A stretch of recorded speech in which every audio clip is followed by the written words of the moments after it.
Whether we are there or not, ITSP Magazine still gets the best stories.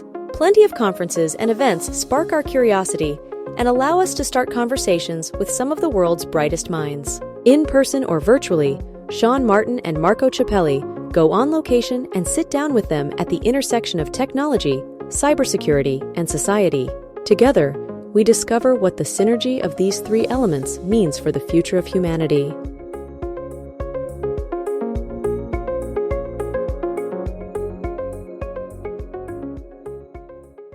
HITRUST continues to champion programs that safeguard sensitive information and manage information risk for global organizations across industries and throughout the third-party supply chain, collaborating with public and private sector experts in privacy, information security, and risk management to identify emerging threats and help organizations ensure they take the most effective steps to avoid them. Learn more at HITRUSTalliance.net. All right, here we are. So okay. Ryan already said it. We got it all lined up. Nope, musical chairs. Figure it out. Most people probably didn't seem that hard from out there. And I'm in the wrong spot anyway. But anyway, here we are. I'm Sean Martin, the co-founder of ITSP Magazine, host of Redefining CyberSecurity Podcast, and a huge fan and friend of the HITRUST community.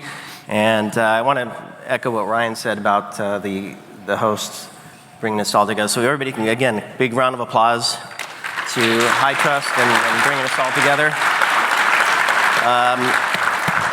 It's all about the conversation, amazing content this week, collaborating, of course, and bringing together the outcomes that we all want. And I want an even louder clap. I'm going to embarrass somebody. This guy started this stuff back in 2007 and has done an amazing job. Dan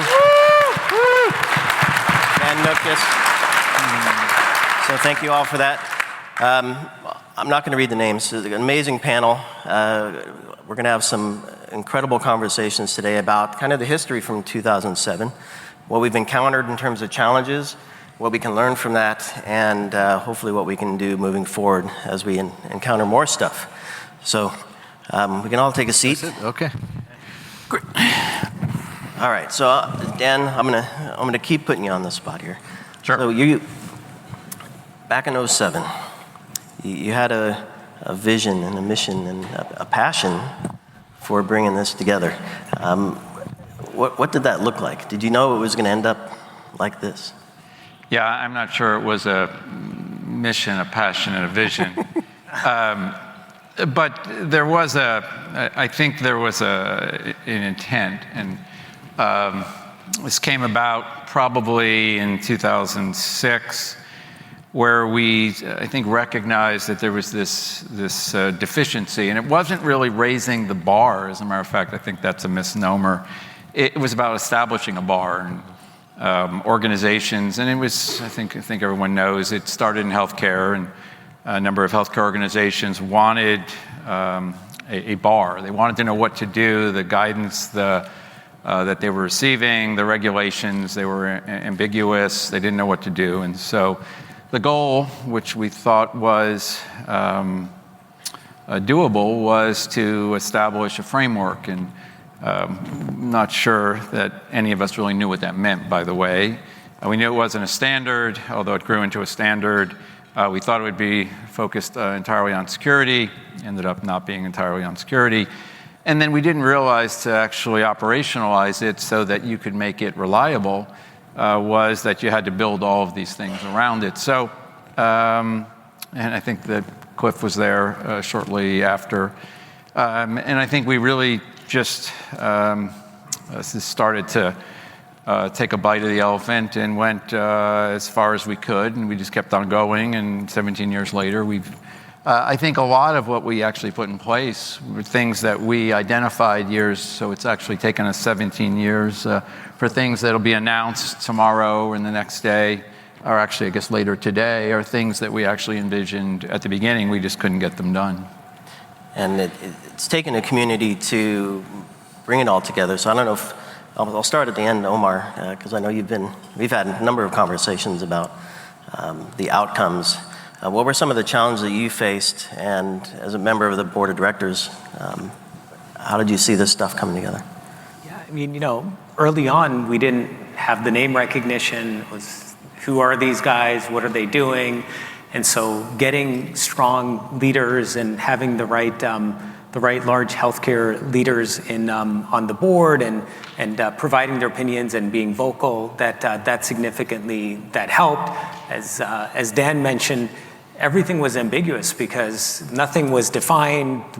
There wasn't a clear ask of what was needed. There was somewhat of an understanding of the issue and the problem and the challenge, and the breaches were starting to happen, and we knew we wanted to be compliant, but there was more and more compliance requirements and more authoritative sources, and there was this sense of, this feels like a waste of time. How many of these authoritative sources do we have to comply with, and is everyone going to spend all their time just building crosswalks? Like, why do we have to do that? Can we simplify this? And so the idea of having a single framework, having a single standard, simplifying it was really the key, and eliminating waste. If we could do that, we thought that we'd have a message that would resonate. And for a lot of us, it was selfish. I was at Highmark and I said, this is what I need. So if I can join an industry organization and we can do something that's going to make my life easier, why not? And Robert and the others, we all that's what we said. This is the challenge we face every day, and if HITRUST can address this, we could probably save 2, 3, 4, 5, 6 FTEs worth of work on our own teams.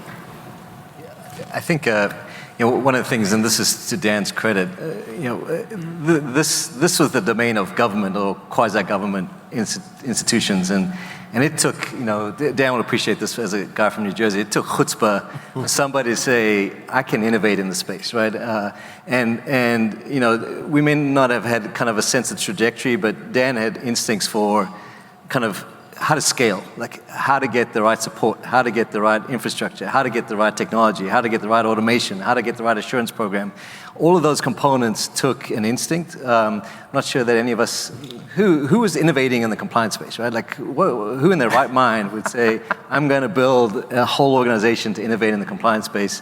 But Dan had those instincts, and those instincts have carried us forward in a way that could scale this and make it doable. And I think people underestimate that. They underestimate that, you think you just write a framework and you publish a bunch of authoritative sources. But I think early on, Dan was saying, listen, like if we don't have an assessor community, this fails. Like this doesn't go anywhere. And if we only have the big four, no disrespect to the big four, but if we only rely on the big four and we can't scale this across the nation, it goes nowhere. And so Dan had those instincts from the start, and those instincts carried us forward to what is HITRUST today and has enabled us to scale and continue to scale going forward. Your thoughts on this? I'll chime in. Am I live?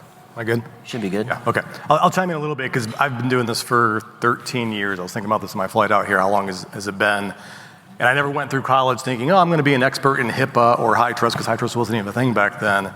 But I think what we're collectively saying, what was done all those years ago was truly, it was remarkable, right? To get Anthem and Highmark and HCSC and United and et cetera, on board with setting vision for an entire industry at one time.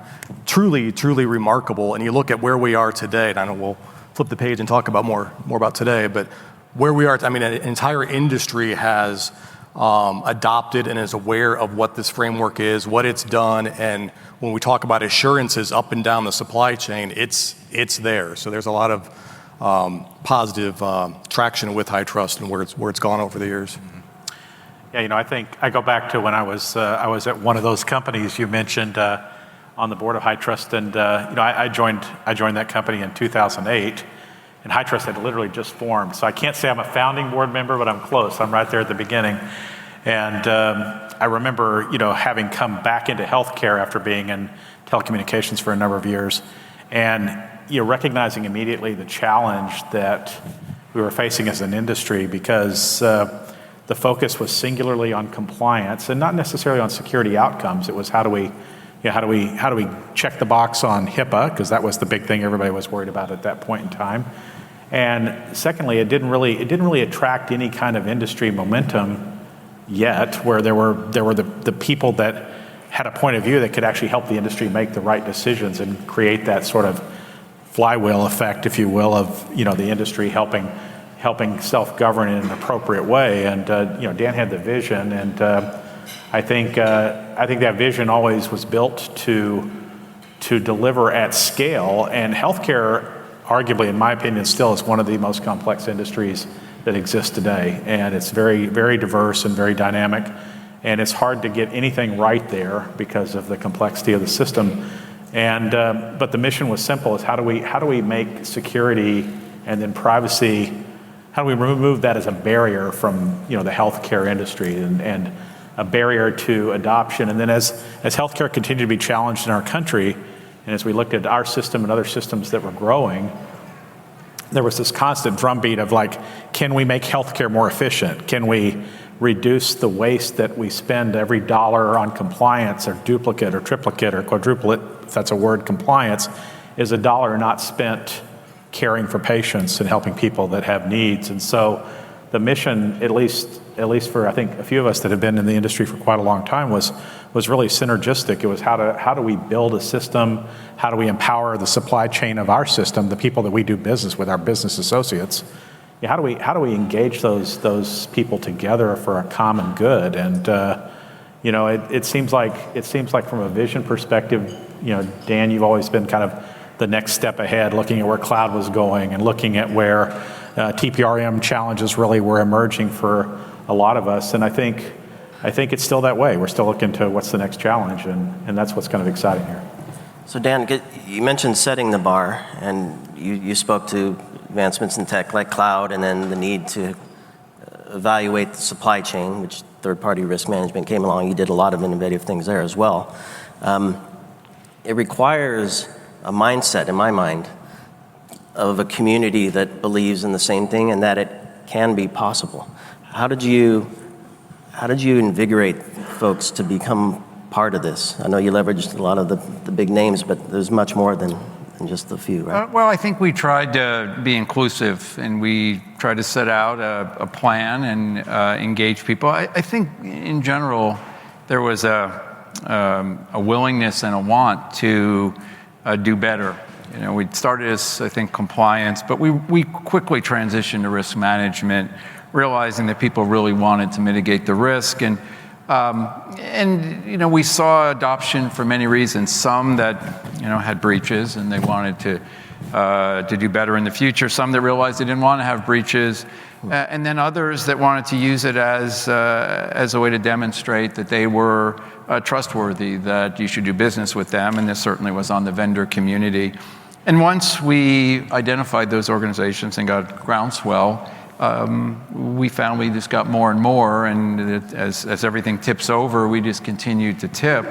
But we evolved like everything else. For those that have been with us for many years, the framework was certainly not very mature, and how we developed the framework, I don't even know how we even did it. I think we literally maxed out Excel.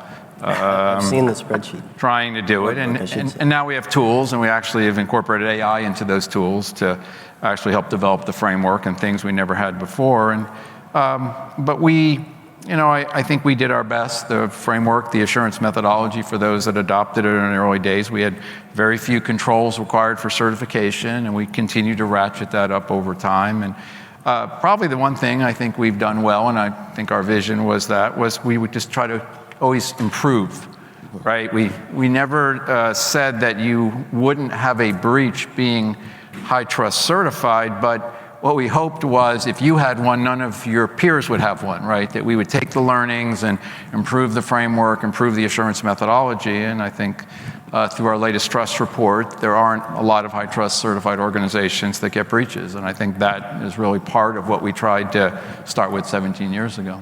And I think we did bring a lot of organizations along. It's always fun for me because a lot of the organizations would always tell me years ago, I can remember a couple of the really big ones, the Fortune 15, you probably remember them as well, never getting HITRUST certified, not going to happen, never going to do it. And then they get HITRUST certified. We love it. It's great. Best thing in the world. It's always so. Assess once, cover many. Yeah. Or assess many, cover once. But for me, having a vision, building something is one piece of the puzzle. Having people that want it is the other piece, and then they have to meet in the middle. I call that operationalizing security or compliance, right? how, and just down the line, how did you take what HITRUST delivered and embrace it and empower your teams to leverage it for the benefit of your organization and then the benefit of your customers? Yeah, I think like Dan mentions, I think the reason Dan's been successful and HITRUST's been successful, it's about solving problems, like first and foremost. And so, as problems have evolved,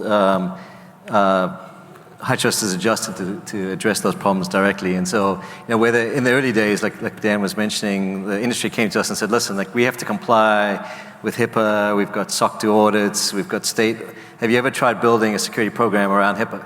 Good luck. Have you ever tried building a security program around SOC trust principles? Good luck. And so, we came away from that and said, listen, all right, we got to do an end-to-end framework for building a robust security program, but we got to add on and build an assurance platform related to that. And so they were married together. And really, that was based on listening to the market and listening to the industry and getting feedback and adjusting. And I think it's been that way throughout. And now, a great example for me, I used this terminology earlier, so forgive me for repeating to folks, but it's mind-boggling that we still exchange documents in this assurance world, right? Like we send each other PDFs and we send each other documents, and you got to go through these PDFs.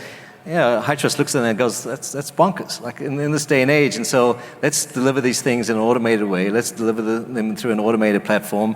That's what the market's telling us. And that's, I think that's one of the powers of HITRUST, is that the innovation that's been enabled in the space, in the compliance space, folks take that for granted, but it's really difficult in traditional government or quasi-government spaces to be really innovative, and HITRUST has brought innovation to this compliance space, and I think it's reflected that at various milestones throughout its history. Yeah. For the world that I was in at the time, I think a lot about the challenge of knowing what was needed. And we could all look at the rule and we could all understand the rule said to do things. And I will argue today that there still is a lack of precedent, at least in healthcare, where organizations that believe they've done the right thing know with confidence that right thing will stand the test of time. So absent that, I started more as for an internal purpose, an internal assurance need for our company. And I said two things I wanted. I wanted to have a clear and understandable way of communicating requirements across, at the time, an organization where I might have had a team of a couple hundred people, and working on security across a much larger organization. And then I needed to have the ability to know with confidence that I could quantify internally for my own purposes that we are making progress. And it wasn't just about achieving the certification, it was about knowing where you were from a baseline so that you could continually advance the ball forward in that regard. And then we had the events of, I want to say 15, 16, the healthcare industry really suffered a significant wave of attacks. And the third-party risk problem for us, we might have been later to the third-party risk dimension of it. We had relationships and third-party risk management programs, but I hadn't yet been able to go that last step of having an expectation that they achieve a security expectation that we would set. And those events really created the catalyst for our company to go to the suppliers we work with, many of which were working with other companies that had already started those conversations, and say, we need you to achieve a certain outcome.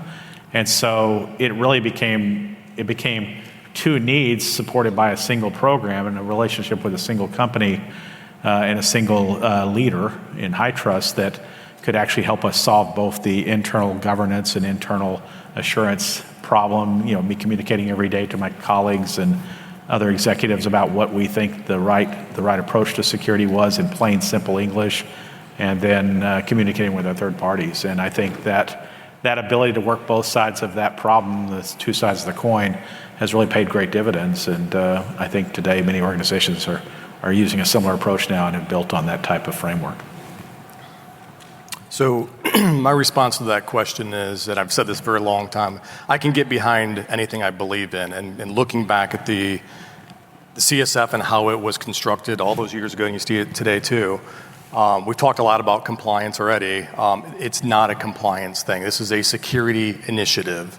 And it goes all the way back to the roots of where HITRUST began. And if you look at just how it's built with consideration to present day threat attackers, threat vectors, it's baked in. So then when you see the residual requirement statements that we're all familiar with, hopefully, when you see those requirement statements, those are very directed to present day attackers and vectors. So for me to, and by the way, I represent kind of the external assessor. I'm not on the adopter side of the house per se. But when we go to market and we're trying to help organizations like yours out there, yes, we want to help with certification. That is the ultimate goal. But it's the belief in, as you come out the other side, that you're going to be way more secure than where you started. And to me, that's always kind of been the underlying theme of why I like what I do, because I get to help a lot of organizations. But it's the belief that we're together helping out the entire industry as a whole through a framework that's got so much packed into it. So. Yeah, I think as I look over the past decade plus, and we just had a board meeting right before this, the amount of energy and excitement we have, and in some cases frustration we have with the status quo, doesn't feel much different today than it did 10 years ago. We still feel like we've got problems to solve. We still feel like there's challenges in the market. What's different is we're solving different problems. We're solving different challenges. We've got a significantly larger amount of stakeholders and constituents, and we're significantly more engaged through all the programs that we have. But so much of it is what Cliff said and what Robert said is, it's this obsession with solving problems. And it's this obsession with solving problems and sensing what the market, what the customers are seeing. And the customer could be the relying party, it could be the assessor, it could be the assessed party, and thinking about all of their needs. I remember when we first rolled out TPRM, and a few of the organizations, we had issued a press release saying from now on, we're going to require all of our third parties that have access to our PHI to be HITRUST certified. And I can't remember if that was 2015 or 2016 somewhere, but 8-9 years ago. And we thought this was a really good idea, and we high-fived, and then the vendors learned about all of this, and they were up in arms. They're like, what do you mean? You're just going to tell us to do this? We don't know what HITRUST is. We don't know what the requirements are. Or we looked at the requirements. Are you crazy? There's all these requirements. And we said, well, what do? We thought we solved a problem, but we've created another one. And until we solve that, we're not really going to solve the initial challenge to begin with. So then we started to have conversations, and we brought the vendors, the BAs themselves together. We realized we needed to listen to them. We created a council for BAs.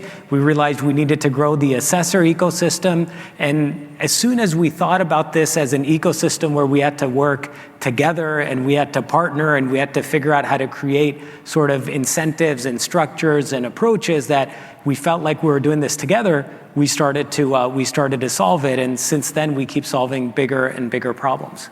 And a full circle moment, we have a Health 3PT Council, we have a vendor subcommittee, and the vendor subcommittee number one requirement is help us communicate to customers that they should be accepting HITRUST. So talk about a full 360 moment there. Yeah, that's awesome. Yeah. Although that was one of the most widely attended conferences we ever had. Yes. Most vocal too. And the room was quite a bit deeper than this one, and the line for people to come up and talk was out the door. Yes, I remember that. Yes. So one of the things I wanted to touch on, is you kind of alluded to this a little bit, Omar, is that there's constant change and things are moving, right? Tech, regs, patient care needs, systems that are running the hospitals and other organizations that we're trying to protect. I find that HITRUST kind of shields folks from a lot of that.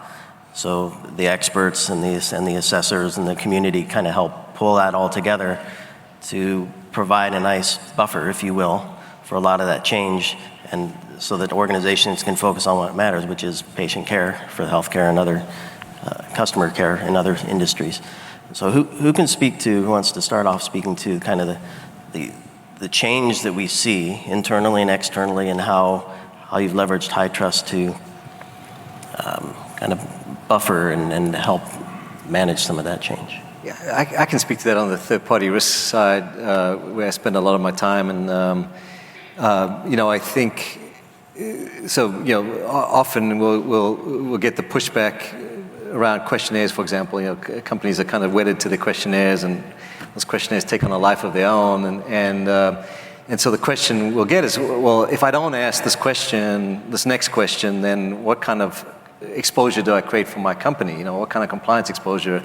And really, the conversation we should be having is actually, if you ask that additional question, what kind of compliance exposure are you going to create for your company? In other words, if you ask one more question that you can't follow up on, and you can't do appropriate due diligence, and you've got this great documentation trail about everything your supplier is not doing right, what kind of real compliance situation are you creating for your company versus relying on assurance? And so we're kind of trying to flip the conversation here to kind of think about compliance from a different angle. And so that's been a great use case where HITRUST assurance is such a powerful message.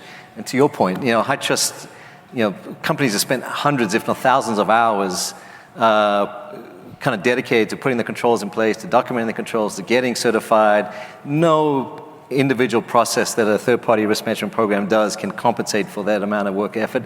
And so HITRUST kind of shields you as an organization, you as a customer, from your exposure because you couldn't do appropriate due diligence, or you couldn't dig deep enough, or you've created this crazy documentation trail that's now sitting in your GRC. HITRUST provides that cover for you like no other vehicle out there. And that's a great example, I think, of where the framework and assurance has really provided value.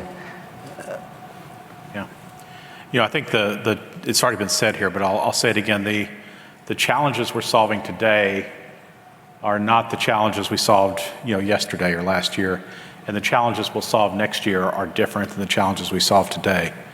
And that's been this continuous curiosity, I call it unrestedness. We're kind of unrested about the status quo. How do we want to think about the next place that, each of you sitting in your seats in the organizations that you serve, the challenges you're facing as you look to the environment around you. And it does begin with threats, and the fact that we operate in an environment where the threat landscape has changed remarkably. I think the awareness of the impact to the systems we serve from a bad day has changed remarkably, because we've seen those events that are really, really challenging. And yet if we work from a compliance lens and we work in a regulatory landscape alone, we know with confidence that if it's untenable for us to keep up, regulations are 2 or 3 years behind us. And so if you really want to think about it, and we really want to think about the problem we're trying to solve, and again, I maintain it's more than the compliance problem, it's about having a system that's continually restless and kind of asking the question like, what's next? What have we learned from the events of this year? Where do we think the world is going to go next with the advent and the explosion of things like AI? We'll talk a lot about that this week. But we talked about that. ChatGPT came on the scene October, November of 22. Here we are at 24. We started talking in early 23 about the fact that, this AI thing, we now know what that thing is, and we understand it much more clearly. But that thing is going to change the world of security requirements and security needs, because it's taking all the oxygen out of most organizations in terms of IT development and IT capital and all these other things. So we have to stay ahead. So I just think that restlessness is really critical. Just a couple of examples there of how we think about the problem. I think some of this is when you're in a security organization, you realize the amount of things you need to do is a magnitude or two greater than the amount of time and capability and resources and budget that you actually have. And so I almost had this first principle as a CISO that if there's someone else that can do this, and they can do it even 80% as well as I can or my team can, I would much rather they do it, because the list of things that only my team can do is so long. The default is, let me find someone else to do it. And HITRUST sort of took a lot of things off of my plate, and turns out they actually did it. HITRUST does it way better than my team ever would be able to do it. So to do the crosswalks, to between compliances, to map threats to controls, to go assess third parties. So I didn't even have the third-party risk program in my organization because all I said to the head of audit who wanted to run third-party risk, I said, you can take it as long as we just have something in our contracts that require our third parties to be HITRUST certified. I don't really care about anything more than that because I have more than enough to do within our four walls. And if someone else is willing to take on what's happening outside of our four walls, namely HITRUST, then that's great. I don't need to go fight for 7, 8, 10 people on my team to go manage 1,000 third parties because I don't need to. That felt like a waste. That felt like it wasn't the best use of my time. So I saved money, I saved resources, I saved headache, and I got a much better outcome. And that's what I always look to HITRUST for is, cyber threat intelligence became a bigger thing 6, 7, 8 years ago. We went to HITRUST and said, hey, HITRUST, all healthcare organizations have a need for cyber threat intelligence. That was still a newer space. And so HITRUST decided they were going to play a role in that. Now, did everything HITRUST do over the last 7, 8 years? Is it still around? Was everything successful? Absolutely not. But that's what it takes to be entrepreneurial and to be successful is you will have a long list of failures in your wake, and that's okay. Remember, Microsoft did come up with the Zune, but Microsoft is still doing okay in spite of that. And Amazon did try to get into the phone business, but they're doing okay in spite of that. And the same thing with HITRUST. We've had our share of failures, but every failure led to a significant set of learnings, as Robert mentioned, and that's been key to be that learning organization that's always market centric. I will just point out on that one though, to Cliff's point earlier. You have a Zoom?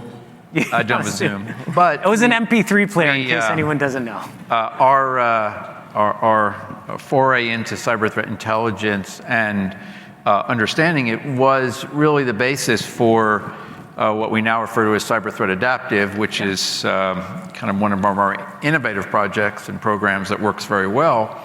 And it was to this issue with questionnaires and everything else, which was how do you maintain relevance of a framework. And this is one thing that was extremely frustrating for us. And well, there's a lot of things frustrating for us, but this one in particular happened to be with the fact that everyone would accept the HITRUST certification, but they wanted to ask some additional questions because they didn't feel that we were able to be topical enough, and there were controls that we may, or mitigations we may not have in our framework. And we went to work on that and really leveraging the threat intelligence that we continuously review, map it to mitigations, and we map it against then our framework to determine if the framework has any deficiencies that would, on the E1, I1, and R2 level, that would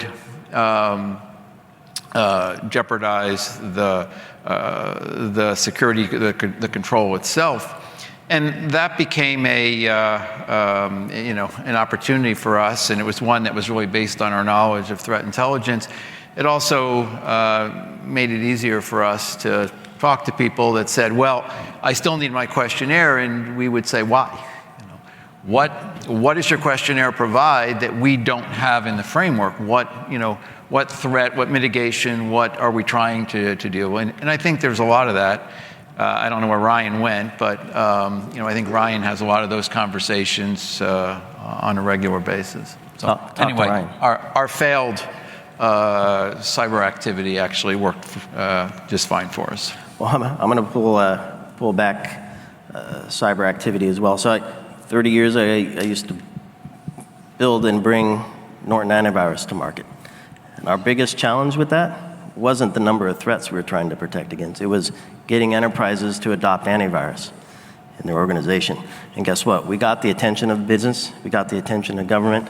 Everybody's concerned with security now. And there's a lot of pressure to demonstrate that you're doing the right thing, or one could potentially end up in trouble.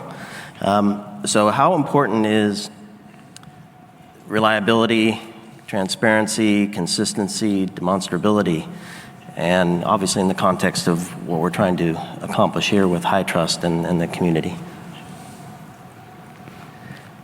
I mean, I think it's critical. I really, in today's kind of commercial environment, transparency and reliability, trust is critical. Especially in healthcare, the proliferation of third-party relationships and how important those kind of contracts and relationships are to the delivery of core services, right? Whether it's on the health plan side or the provider side, this is different than it was a decade ago. You cannot deliver core healthcare services anymore without the reliability and support and delivery of your partners and vendors. And so I think that's only kind of growing and at a rapid rate. So this need for trust, this need for transparency, this need for open communication is only going to grow.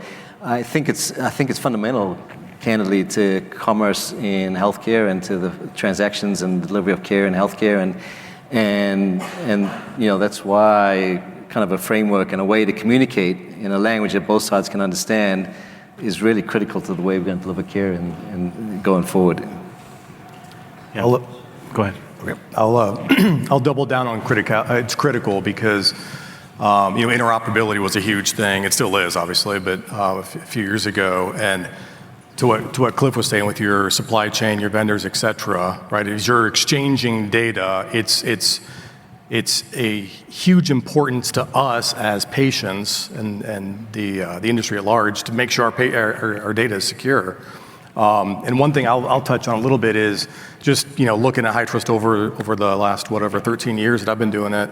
From a external assessor standpoint, going through the QA process, and a lot of you go through that with us, but just going through that process, it's not a free pass, it's not a pay to play. It's a difficult, challenging experience to go through that, and rightfully so, to go through that QA process. And hats off to the QA team at HITRUST because they've really learned and gained experiences going through that with us, the community at large, to provide a better QA. And that's where, to your point, the assurance comes into play. Because when you see a HITRUST report, you know what everybody's gone through, and that's why the industry accepts it so wildly, kind of as the de facto standard.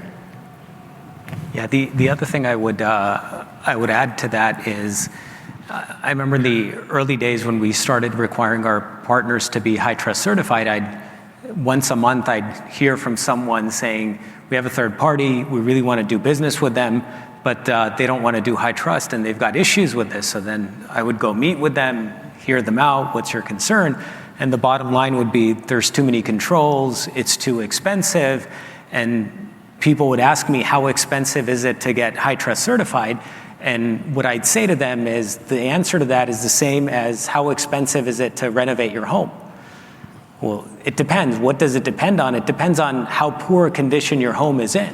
So if your home is in really, really poor shape, a renovation is going to be very costly. If your home is in pretty decent shape, a renovation is not going to be that costly. And so what I would turn around and say to some of these vendors is, so what you're telling me is the bar that I've set for adequate protection of my customers' data is too high a bar, and it's too expensive for you to protect my customers' data. Is that what you're telling me?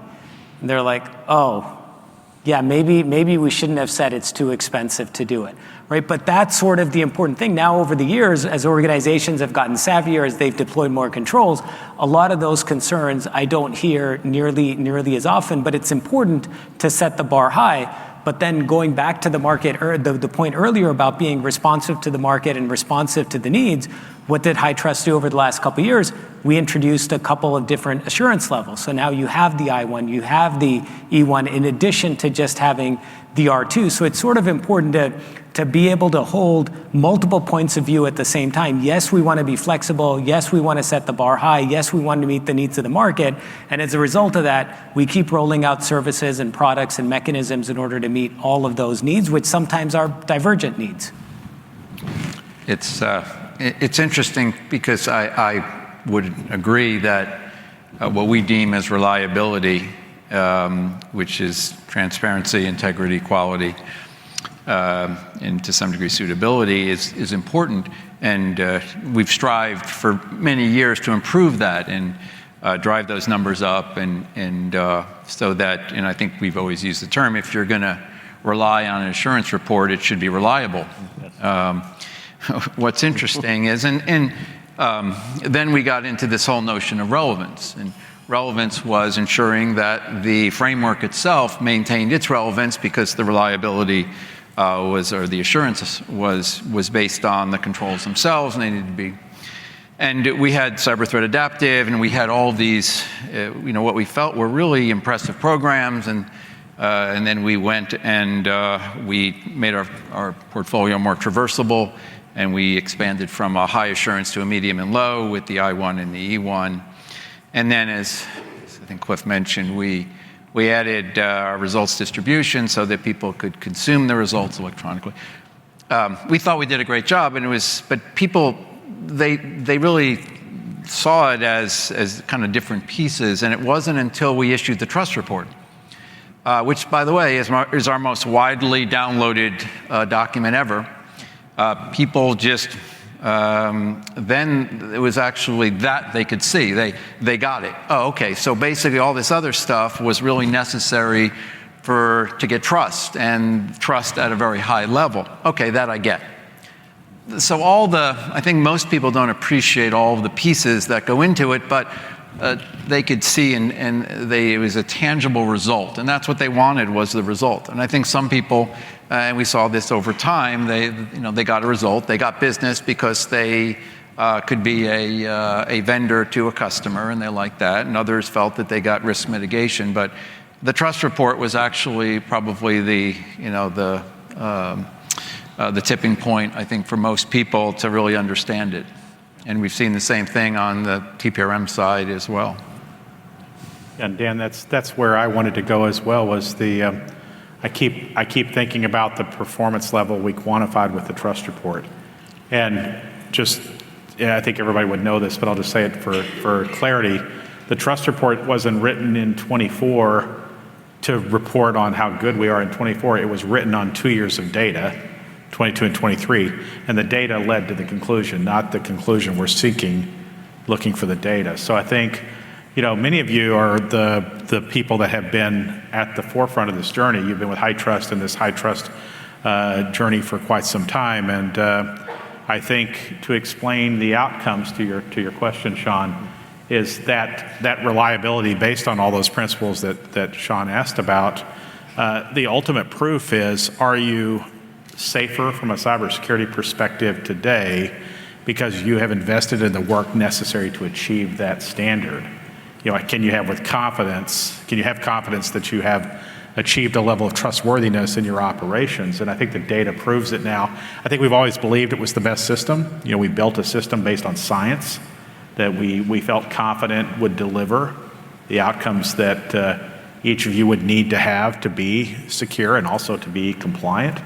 But now we have the data to prove that it is the best model. And I'll make the argument all day long that the response of the relying parties, specifically the regulators, to the events in our industries is more regulation, more standards, and yet another approach to security coming down the path. They've never asked the real question, though, and all of you that are doing HITRUST are in possession of the right answer. They've never asked the question about how do you actually know if the standard is being met or not? And that level of confidence and the ability to communicate with confidence that all these things, regardless of whether it's a large list or small list, we think it's the right list, but all of these things are achieved as evidenced by the fact that less than 1% of you have had issues because you've invested. So I think that is the proof point, and that's the thing we have to continue to reinforce, is that reliability based on relevance is in fact the secret sauce that makes this successful. And the ecosystem, right? I mean, what Dan and HITRUST has built, I hope you all appreciate. For me, HITRUST is like no other organization, right? From an innovation perspective, like who else is innovating in this space? Like nobody across any industry is innovating. Sure, there's tech platforms, there's GRC platforms, but who else is innovating in this compliance, risk, standard space? Nobody else, and it doesn't work by just publishing a framework. It works because there's an ecosystem that evolves and continues to adapt and continues to innovate. And that's what HITRUST means for me, right? Like it's not just a framework. It's not just a bunch of standards. It's not just assurance framework. It's this whole ecosystem that has to work together and has to evolve and has to innovate in order to keep up. And hopefully everybody here has got a sense of pride about that, because you've helped achieve that, where many in our industry, are doing the same thing they've been doing for 20-something years. In our profession, have been doing the same thing for 20-something years. HITRUST is evolving this compliance space like no other organization, something we all should be proud of. So we only have a few minutes left. So for this group here, in a few words, what do you hope, with knowing what, being on the board, knowing what the future holds for HITRUST and the results that it will have on this community, what do you hope this group takes away from the next few days? Omar. What I'd say is take advantage of HITRUST. Make sure you share your concerns, your expectations of HITRUST. And there are so many more services and capabilities that HITRUST offers than what the average organization out there is using. So think about how you can use the different parts and bring them together to solve the hard challenges you're solving for your organizations and your customers. I would say find a new way to see value in what HITRUST has built. And so there's lots of vendors out there. We use the word ecosystem quite a bit. This is kind of it feels like a family. We've been coming here for a long time. It feels a little weird not seeing the water fountain at the Gaylord, but we've been coming for a long time. Embrace this group network. And then kind of my soapbox thing is find value in the framework. Yes, it's great to achieve certification. Hats off to you if you've done that. But look at how that transforms how you look at cybersecurity in your organization. Integrate it, adopt it, and embrace it as an organizational culture, because I think that's where the true value is. And it goes back to roots. I think, Dan, on the mission you set out to achieve way back when is just really transforming the industry to make it a secure environment. Yeah. My offer would be to I'll use a word Omar used in the AI session this morning. I'd ask you to unlearn a little bit of what you've thought about where HITRUST starts and where we stop. And it is based on an innovation journey, and the performance that we see through the trust report is impressive. It's still not good enough. And we know how to make it better, and we're going to talk about that over the next days, is ways to make the assurance that you receive through the HITRUST ecosystem even higher levels of assurance, continuous monitoring, the things that are really going to change the world for you and make your jobs easier and make the reliability of your systems, the trustworthiness even higher. And stepping into spaces that we're new and novel with, like AI. I think there's just some exciting stuff there. So many of us have been with HITRUST for so long, we know it. We know where we think it is, and we know what we think the success factors it creates are. I would argue that we are creating much more for you, and I would really invite you to look at, when we send things out, when we ask you to consider things, when we ask you for feedback, give us the feedback, because we are designing something that's exciting for the future, and it's based on everything we do today. Yeah, I feel like I'm sounding like a broken record, but I kind of reiterating what my colleagues have said here, plug into the ecosystem, right? And plug into the ecosystem with a vision towards innovation in the space. Like Dan mentioned RDS, for example. RDS may sound like a technology, but the point is that we're going to deliver assurance electronically, like that, versus pushing documents around to each other, right? And so that's a step in terms of innovation. That's a step in terms of the right direction in our space. And so plug into that, figure out how to adopt it, figure out how to promote it, because it evolves the whole industry and the whole space in the right direction. Yeah, I have not much else to say. I think this, I don't even know how many this is. This is, I think, number 13 or 12. I don't remember how many we've had, but I think the value, it's, some people call it a conference. I call this a big user group. And I think the opportunity is just to provide feedback. HITRUST base is what we do on what the market tells us, what we perceive, where we think the market's going. And these events are extremely important for us to get that feedback. I think there are, and we probably have said this before, but I think this year there are 3 or 4 big initiatives that are larger, that are setting out a direction that we think is pretty exciting. Some that are delivering in 24 and 25, and some 25, 6, and 7, and I think those are pretty exciting. And being able to get feedback from the market on those is going to be important for us. So. Before we adjourn, I want to thank Dan for everything. Dan doesn't like the limelight. We got him to really dress up for this occasion. I showed up. He showed up and dressed up, and but this is the guy that's pressing. I mean, if there's anybody behind the scenes, you wouldn't believe, pressing for innovation, pressing for progress, pressing for outcomes, pressing for objectives. And so he's not the kind of guy that's out front and center taking credit for all of it, but he's the kind of guy that's making it work behind the scenes. So before we adjourn, I just, on behalf of all of us that have been involved a long time, I want to say thanks.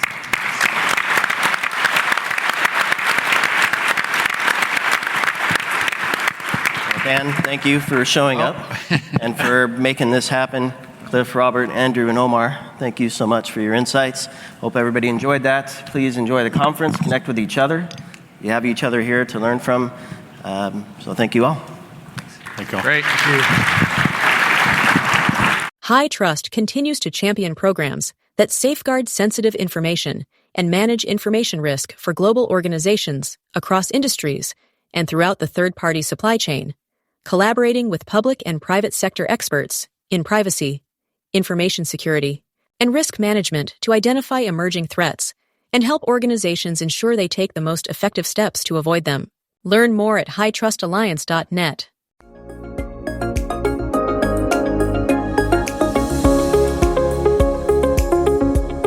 We hope you enjoyed this episode of Sean and Marco's on-location event coverage conversations.